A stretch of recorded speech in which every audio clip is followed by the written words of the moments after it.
at Piano Trends.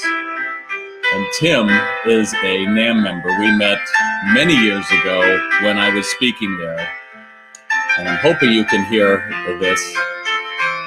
And what he has done is every day, Tim has gone through and played this piano for 20 minutes every day since COVID started. And he is with Piano Trends in Chicago. And I have to tell you, as much as I'd love to keep playing that, might be distracting for you, that he has been able to take the idea that it's up to him to make sure that we don't let music die right now. And it's a tough time for musicians. It's a tough time for anyone that is in the performing arts. And Tim sells piano instruments. But I just have to say, I met Tim many years ago, and he was part of my Facebook 21-day challenge, which I haven't done for a while. And he has taken it to heart, which is, how do I go through and make sure I am making the world a better place for my customers? And so, Tim, I look forward to you every day. This was one that you did last night, which was a Beatles medley. And every day he's going to ask for something different for people to request or to talk. So yesterday was, what's your favorite Beatles tune? And it was just marvelous. And so I encourage you to follow Tim Paul at Piano Trends. And I also wanted to share the way that I really have met him. Yeah, thank you, Michaela, that I have my online training, which is SalesRx. And I want to tell you about the tenacity of a salesperson. So probably 7 years ago, I started looking for a virtual platform that I could do that would be different, because in those days, online training was pretty much like that Max Headroom pixelated head, and it would be kind of shaky and kind of an animated object. And I had reached out to several providers, and this one that I particularly liked. And Jeff must have stayed with me for 5 months, always going through and giving me another piece of information and going through and saying, yeah, this is one more thing you could do. And he was saying, well, we could take your existing training and just put it up on the platform. I was like, no, I've got to rework it. And he pretty much held my hand through the process. And the reason that I share that with you is because ultimately I made that decision, and thank God I did, because my virtual training has taken off in a time certainly when I physically can't be there. Virtual Bob can be there in an interactive and new way, and that's fun. And we just started the new group of users for our holiday sprint, which you're joining me. I'm so thrilled that you're here with me, and that is great. But the other thing I want to bring around to you is that my biggest customer from 10, 12 years ago called me up recently, and he said, hey, I need to get you in front of my new company, and I understand you have your virtual training, and we need to get that into our 100 stores or so. And I was like, awesome.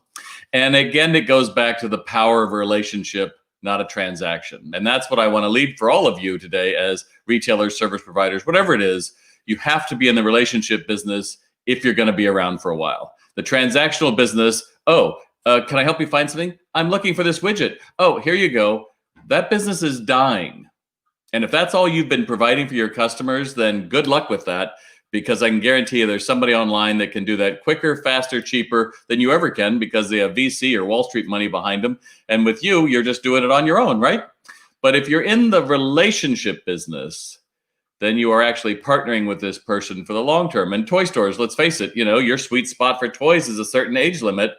And a lot of toy stores let that go because, they aged out of toys. But how do you understand that we have to build that relationship so that when COVID came along and suddenly puzzles became big, that the first place they thought of you instead of, what was that name of that place? So I want you to think today that it's about the relationship business, not the transactional business, and to make sure that you're doing everything you can to maintain that relationship. That's what Tim has been doing with his lifting spirits through music, where he's not trying to sell anything. He's just staying in front of people so that when they are going to their Facebook page, they have a great feeling with him, because people who feel they matter buy more. So there you go. I'm going to say hello to a few of you, because there's tons of you out here today. Hey, glad you're here, Stacy. Glad you're here, Marlene. Hey, Penny, good to see you. Louis, great to see you. Frank, awesome, great. The holiday sprint, yes, I did that I talked about it the last 2 weeks, Tristan. So the next one will be in January. And if you would do me the honor of wherever platform you're watching me on, give me either a thumbs up or hearts, because quite simply, Facebook, I don't know those of you who take out ads, but Facebook is being inundated with sponsored posts where people are pretty much saying, oh, people who like this, I want you to show my ad to. I don't know about your feed. My feed has gotten probably 3 times as long with people who are trying to sell me something. And so it's harder for those of us who, although I won't kid you, I am trying to sell you something, but that's down the way. My goal on Sunday morning is to provide value. And I see when I put my questions up on Saturday that relatively maybe 100 people see those anymore. If I put money behind it, I can get in front of more of you. But do me a favor, if you're watching this, take a note to send me a question on Saturday, because that's otherwise I really don't have very much to talk about. Luckily, this time I have, I think, 5. I barely got it. But I'm not going to go and pay money to have you give me questions. That's spending money for me to get you to take action. I need you to be an evolved part of the tribe and to help me do that. So share with your friends, like it, comment. The more you can do that, the better it all works. Fair enough? Because that's what I need from you. Even if you're not paying for this to go through and see me, you certainly can help make sure that it keeps going, because essentially you're browsing my store. There you go. All right. So no matter what platform you're in on, whether you're in America, you're in, I think we were in 28 countries last week. So wherever you're joining me in from, always let me know where it is, whether a city or country, because that's always a great way to go. So let's get to your questions, because I know there's a few of them here. John, what's the best way to handle 2 employees not getting along? So I think there's always something to look at there. Dig, is this going to be a personality issue? Is it a power struggle? Is it sexual tension? Do they have a history? Is somebody threatening somebody else? Or is it something about their politics or whatever? And certainly do your due diligence. If we're talking about sexual orientation, or somebody looks different than the other person, or different religion, then certainly you want to take that seriously, more seriously. But there is a certain amount that it's up to them to find a solution, not you. And yeah, you could go off and spend time and talk to each one individually for half hour, and then you could talk to the other one for half hour. I'm a big believer of saying, get them both in the same room with you and say, you're going to have to come up with a solution to this, because I am not going to deal with this anymore. I am not paying you to be mad at each other, and I'm certainly not, you're not paying me to try to fix your personal dynamic. So I hope that helps, John. Make it quick and get in there and out. There you go. Tristan, you're saying, how about the business people share questions and videos with our business friends? Yeah, you could certainly, that would be helpful. Yeah, so share my questions. Absolutely. The more people you get on there, the better. That would be wonderful. So Roberta says, our Walnut Street store opened on my birthday 29 years ago this month. Congratulations. I'm searching for a unique way and the right tone to invite our customers to celebrate us. Suggestions, please. You don't really want to think about celebrating us. You want to think about how can you give something around 29. So, you're going to select 29 people to do something special for, or you're going to pick up 29 pieces of trash on your street with a live video. But try to have fun ways to do it. I think begging for people to come in on your anniversary isn't the best. Your celebration should be about 29 ways that you can do it. And the time to be thinking for this on all of you who are watching is long before it's the same month. You need to be planning this out 6 months in a row. I was thinking I just had my doc socks, but I don't. Last year was my 25th year as a retail doctor. And so we had an artist come up with artwork, and then I made doc socks, where I had 25 pair that I gave out over the year for special occasions and special people. And then I also had a set that I gave away to my customers. So always be thinking ahead. Elena says, we're a gourmet food store. We've never offered shipping and never had an e-commerce website. We're considering again. Elena, you need to do this. And for all of you, if you're still thinking a website is something that would be nice to have, or I'm afraid of, that time passed March 13th when Tom Hanks announced that he had COVID. We don't know if we're going to be shut down again, whether we're shut down again or not. Curbside, buy online, pick up in store, online ordering is all going to be just part of the mix. Eventually we're going to get rid of the idea that there's a brick and mortar store and there's this and this and this, and we're just going to say, shop with us however you want. That's where everybody is trying to get to. So everyone should have a website. Everybody should be selling. There's no two ways about it. But we're worried about trying to ship our glass items and how expensive the shipping costs will be. But our customers ask frequently if we ship. So Elena, just do your due diligence. Find a company like Shipped, or find a local delivery company and just do it by zip code. Or, Amazon's figured this out. Pretty much anyone in the world has figured this out. So don't be afraid, do it. But the one thing I would say is be careful of the delivery companies you go with. Though you don't want to overpromise and then not be able to deliver. So always set a window of, when you're going to do it. I think Amazon requires their third-party marketplace ships it out the same day. And that might be a way for you to look at as well, going through their marketplace, even though I'm sure people are hissing at me right now. It certainly did more business than Amazon itself did during the 2 Prime days. So don't kid yourself. That's important. But the other thing I think is to over deliver. This is the other place that most small businesses fall down really hard. If you just follow what most big brands do, you'll be fine. So I place an order on your website, immediately an auto-generated, we got your order, we're preparing it now. When you ship it, they should get one. When it has been delivered, they should get one. And then within a couple of days after that, how did you like your order? So those 4 at a minimum are great. But make sure that those are all auto-generated. So whatever you're planning to do, that's the easy way around it. Scotland, good morning, Stefan. Glad you're here this morning. Awesome. Daniel from Trinidad and Tobago. There you go. Rachel, we are a flooring retailer. I have a sales team member, 90 days new, that's been having issues with forgetting or saying things slipped his mind. As a sales manager, how do you coach someone to remember things? I say you're fired. That's brutal, Bob. It's reality. It slipped my mind in this day and age when I can say, hey, Siri, set a reminder today at 10 a.m. to go through and follow up. Actually, let's try that again. Hey, Siri, set a reminder. Well, I don't have to do that. You get the idea. Anyone can do that with an Android or a smartphone. What do you want to be reminded about? Set a reminder today at 10 a.m. to follow up with a customer about the flooring. Okay, add it to today's reminders. There's no excuse why somebody could say that to you. So you have to ask yourself, how important is the job to them? If it's not important, then obviously things fall through the floor. There you go. And the other problem I have with that, Rachel, is, for God's sake, it's flooring. Flooring is crucial. It's expensive. I need someone on task, detail-oriented. If you're not, you're just nice to people.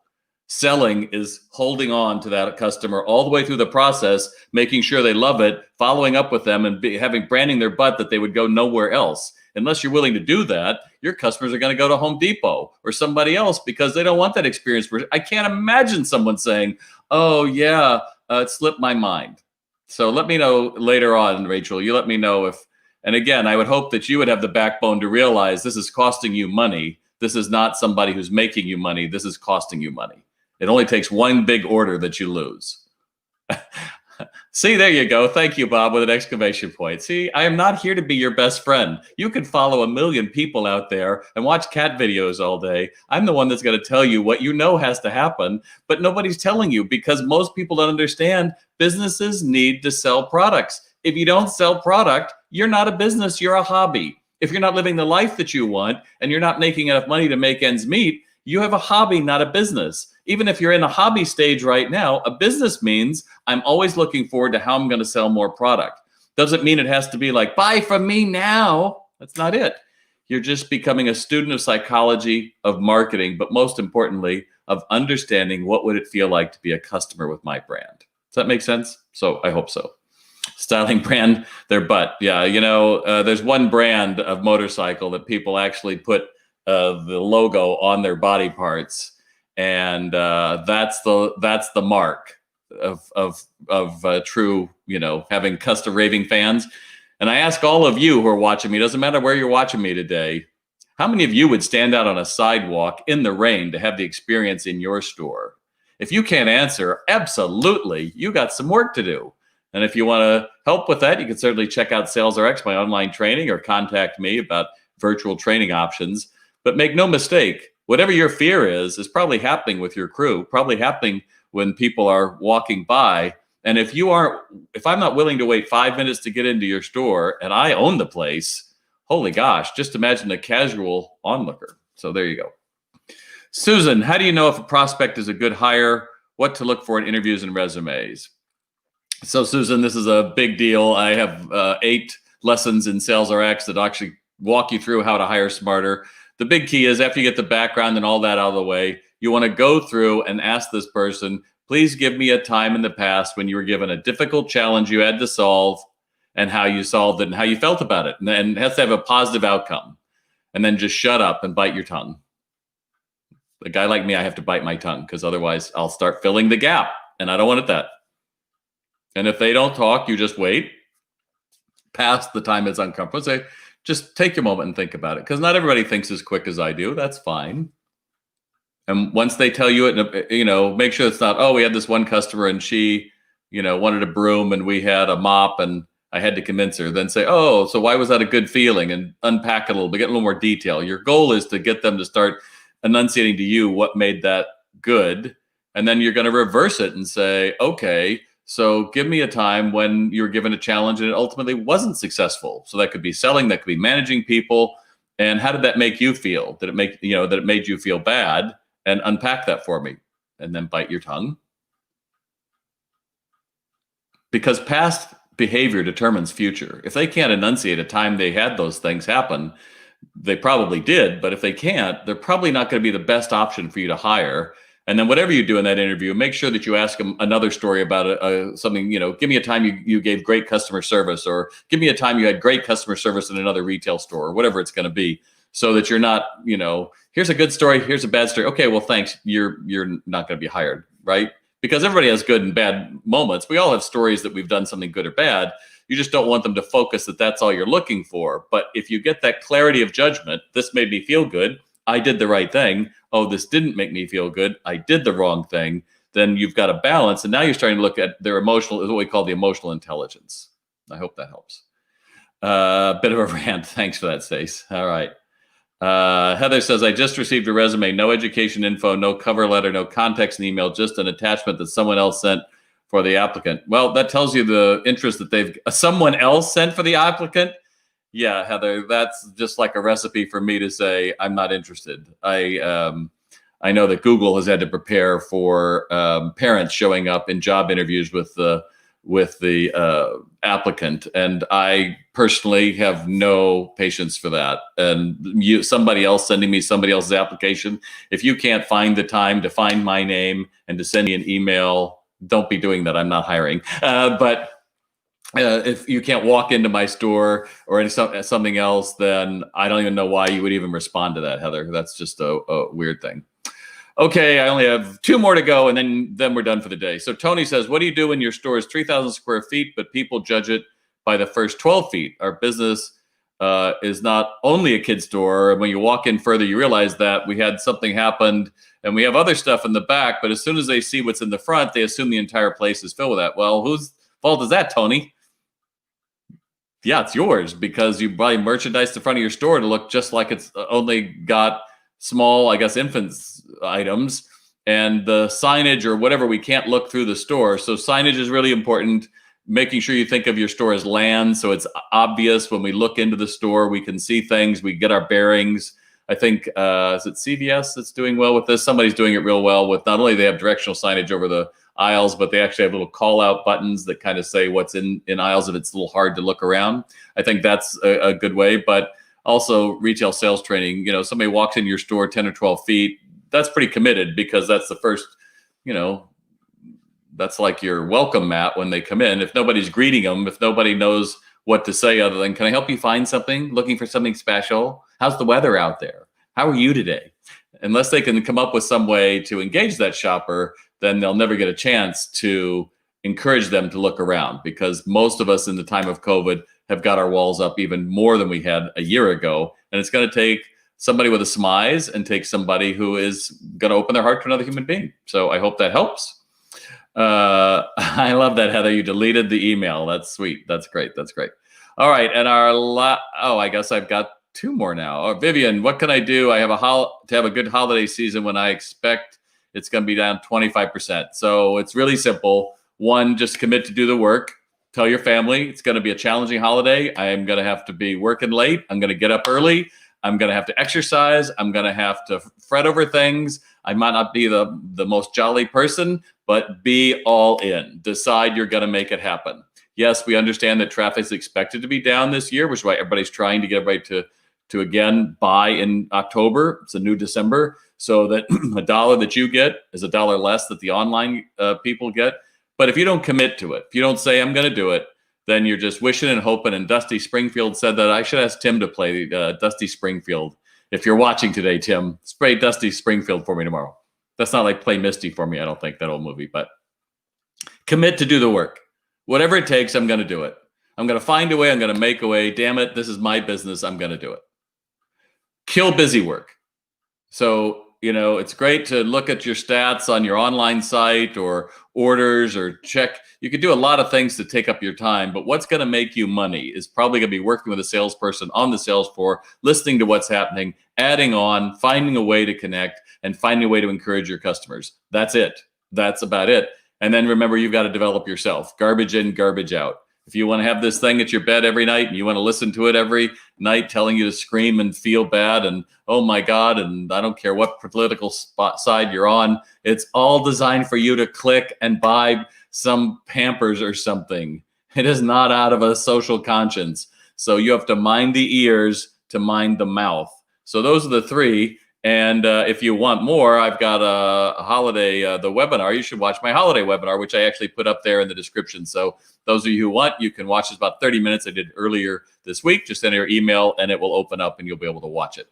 Terry, can you please give your opinion regarding using a buying platform like Comment Sold or Buy It Live via Facebook? Thank you. Terry, it's new. I know that people are using it. I think it's great. I know the only feedback I've heard is it takes a while to get the products in there, just like anything.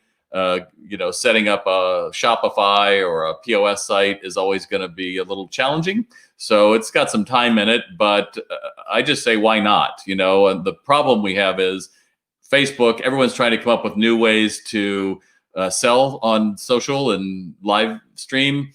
And at some point, you're just going to have to pick one and then just say, I'm in it for a year instead of dabbling in it. Because I think it gets really easy to get distracted, as well as, when people tell me like, oh, we're selling so much online. Good. Give me your numbers. Oh, well, we're getting all these orders. Great. Well, give me what's the average number? What's the average number you're getting in a week? Now compare that in your brick and mortar store. Are you, are you validating yourself like the time to do this is working versus actually working on the majority of people who are walking in your store, who are texting you, those kind of things. It's roll up the sleeves time. I love that. All right.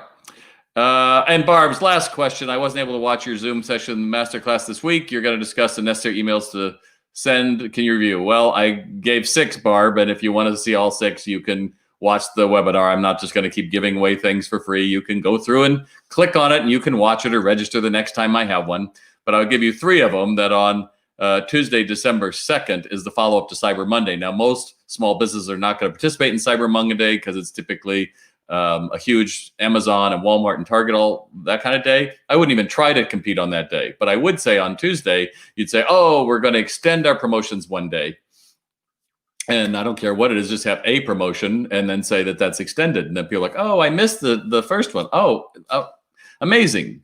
Number 2 is on Monday, December 7th. You shop for everybody else. What about you? And then on Monday, December 14th, last day to ship U.S. Postal Service ground is December 15th. So those are the general ones. Instead of just saying a 20% off coupon and all that kind of stuff, you can actually put those in MailChimp or wherever you're using, HubSpot or whoever, have them ready to go out while it's a little down in that. But my goal is for you today to be thinking to be like Tim and keep music alive. Music absolutely saved my life. And I was the shyest, quietest guy you can imagine in junior high school. And then in high school, I got in more choirs and found that singing, my voice was good. And I went up to the conductor and said, could you teach me how to do that? And I learned how to be a conductor. And ultimately, those voice lessons led me to conducting choirs for many, many years. Had my own chorus there in Long Beach, California at the Carpenter Performing Arts Center. And that ability to use my voice is what has helped me the rest of my life. And music is so personal that I worry about not generations, but the young people, particularly today, who don't have those outlets, those performing venues who are closed, who are struggling. So whatever you can do to keep music alive, that's really important. And my last point is to reiterate that selling is about relationships. It's not about transactions. So catch yourself this week. If you hear yourself trying to go for the close,